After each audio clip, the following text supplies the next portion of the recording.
Hi friends, welcome to our channel. Let's know it. நாம இன்னைக்கு ஒரு சாக்லேட் மூஸ் எப்படி பண்றதுங்கறத பார்க்கலாம்.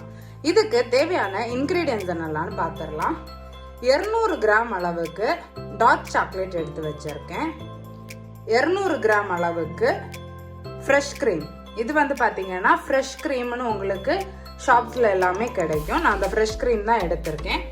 அப்புறமா ஒரு 250 ml அளவுக்கு விப்பிங் கிரீம் வந்து எடுத்து வச்சிருக்கேன். இதை வந்து ஃப்ரிட்ஜில் வச்சு நல்லா சில் பண்ணி எடுத்துக்க போகிறோம். அப்புறமா ஒரு 1/4 கப் அளவுக்கு சுகர் எடுத்துட்டு பவுடர் பண்ணி வச்சிருக்கேன். இப்போ நம்ம வந்து சாக்லேட் மூஸ் பண்ணுறதுக்கு ஸ்டார்ட் பண்ணிடலாம். முதல்ல ஒரு ஹீட் ரெசிஸ்டன்ட் பவுல் வந்து எடுத்திருக்கேன். இதில் நாம் எடுத்து வச்சிருக்கோம் இல்லையா டார்க் சாக்லேட், இதை வந்து சேர்த்துக்கிறேன். நீங்கள் டார்க் சாக்லேட்டுக்கு பதிலாக செமி சாக்லேட் கூட சேர்த்துக்கலாம். இதிலேயே நாம் எடுத்து வச்சிருக்கிற ஃப்ரெஷ் கிரீமையும் சேர்த்துக்கிட்டேன். இப்போ நாம இந்த ரெண்டையுமே டபுள் பாயிலிங் மெத்தட்ல பாயில் பண்ணி எடுத்துக்க போறோம். இப்போ ஒரு பேன்ல பாத்தீங்கன்னா தண்ணி கொதிக்க வச்சிருக்கேன். அது மேலேயே நம்மளோட கிரீம் அண்ட் சாக்லேட் இருக்கிற பவுலை வச்சுட்டு கலந்து விட்டுக்கலாம்.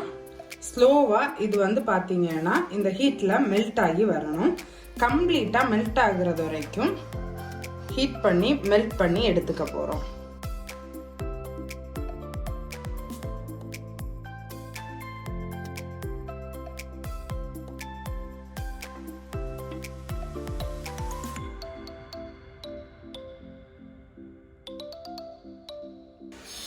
இப்போ பாத்தீங்கன்னா நம்மளோட சாக்லேட் எல்லாமே மெல்ட் ஆகி அந்த க்ரீம் கூட சேர்ந்து ஒரு லிக்விட் கன்சிஸ்டன்சிக்கு வந்துருச்சு. இப்போ நம்ம வந்து அடுப்பை ஆஃப் பண்ணிட்டு இதுலேருந்து ரிமூவ் பண்ணிட்டு கம்ப்ளீட்டாக கூல் டவுன் பண்ண வச்சிடலாம். ஒரு 8லேருந்து 10 நிமிஷம் வரைக்கும் டைம் எடுக்கும். இதனால கம்ப்ளீட்டாக கூல் டவுன் ஆகி வந்துடட்டும். இப்போ பார்த்தீங்கன்னா ஃப்ரீசரில் ஒரு பவுலை வந்து வச்சு எடுத்திருக்கேன். இந்த பவுலில் நம்மளோட விப்பிங் க்ரீமை வந்து சேர்த்துக்கலாம். இந்த விப்பிங் க்ரீமையுமே பார்த்தீங்கன்னா யூஸ் பண்ணுற முன்னாடி ஒரு 1/2 hour ஆகுது ஃப்ரீசரில் வச்சு எடுத்துக்கோங்க. இல்லை ஓவர் நைட் ரெஃப்ரிஜரேட்டராச்சும் பண்ணிக்கோங்க. அப்போ தான் நல்லா விப் ஆகி வரும். இப்போது விப் பண்ண ஸ்டார்ட் பண்ணிடலாம். முதல்ல ஸ்லோ ஸ்பீடில் விப் பண்ண ஆரம்பிங்க. கொஞ்ச நேரத்துலேயே ஸ்பீடை இன்க்ரீஸ் பண்ணி நல்லா ஒரு ஸ்டிஃப் பீக் வர்றது வரைக்கும் விப் பண்ணி எடுத்துக்கலாம். இப்போது இது விப் ஆகிட்டு இருக்கிற இதே டைமில் இதில் கொஞ்சம் கொஞ்சமாக சுகரும் வந்து நாம் சேர்த்துக்க போகிறோம். நாம் எடுத்து வச்சிருக்கிறோம் இல்லையா சுகர், இதை ஒரு 3 இல்லை 4 பேட்சாக பிரிச்சுட்டு கொஞ்சம் கொஞ்சமாக சேர்த்து விப் பண்ணிக்க போகிறோம். ஒரேடியாக சேர்க்க வேண்டாம், கொஞ்சம் கொஞ்சமாக சேர்த்து விப் பண்ணி எடுத்துக்கலாம்.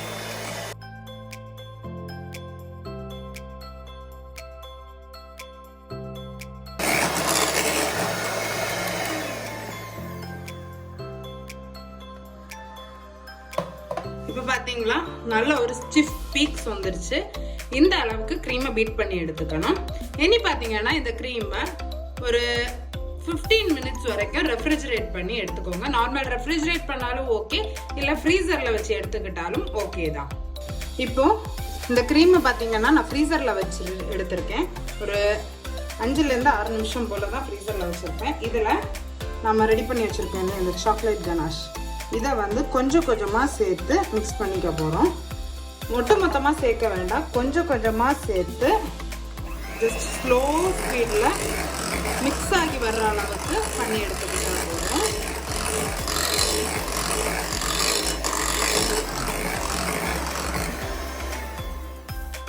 கொஞ்சம் மிக்ஸ் ஆன உடனே பாக்கி இருக்கிற கனாஷையும் ஊற்றிக்கலாம்.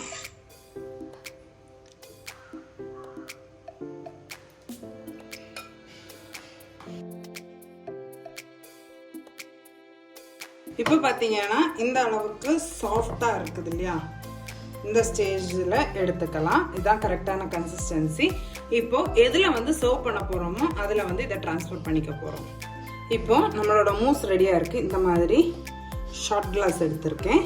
நீங்கள் எனி சர்விங் பவுல் ஆர் கப்ஸில் வந்து சர்வ் பண்ணலாம். நான் இந்த மாதிரி குட்டி குட்டி ஷார்ட் கிளாஸஸில் ஃபில் பண்ணிக்கிறேன்.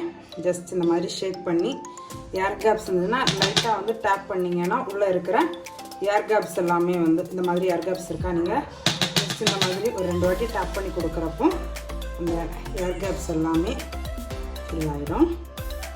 இந்த மாதிரி கப்பை மேலே வரைக்கும் ஃபில் பண்ணிக்கோங்க. ஜஸ்ட் 2 டேப் இதை மாதிரியே எல்லாத்தையும் வந்து ஃபில் பண்ணிக்கலாம். இப்போ பார்த்தீங்கன்னா இது மேலேயே நம்ம ஃபஸ்ட்டு மெல்ட் பண்ணி வச்சுருந்தோம் இல்லையா, ஜஸ்ட் அந்த சாக்லேட் கனாஷை வந்து போட் பண்ணிக்கலாம். பார்க்குறதுக்கு இன்னுமே ப்ரெசன்டபுளாக இருக்கும்.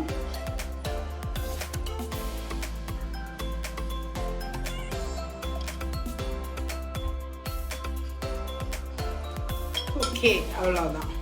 நம்மளோட சூப்பரான சாக்லேட் மூஸ் வந்து ரெடியாக இருக்கு. நீங்களும் இந்த சாக்லேட் மூஸை உங்கள் வீட்டில் ட்ரை பண்ணி பாருங்க. ட்ரை பண்ணி பார்த்துட்டு எப்படி இருந்துச்சுன்னு உங்கள் ஃபீட்பேக்கை கமெண்ட்ஸில் சொல்கிறதுக்கு மறந்துடாதீங்க.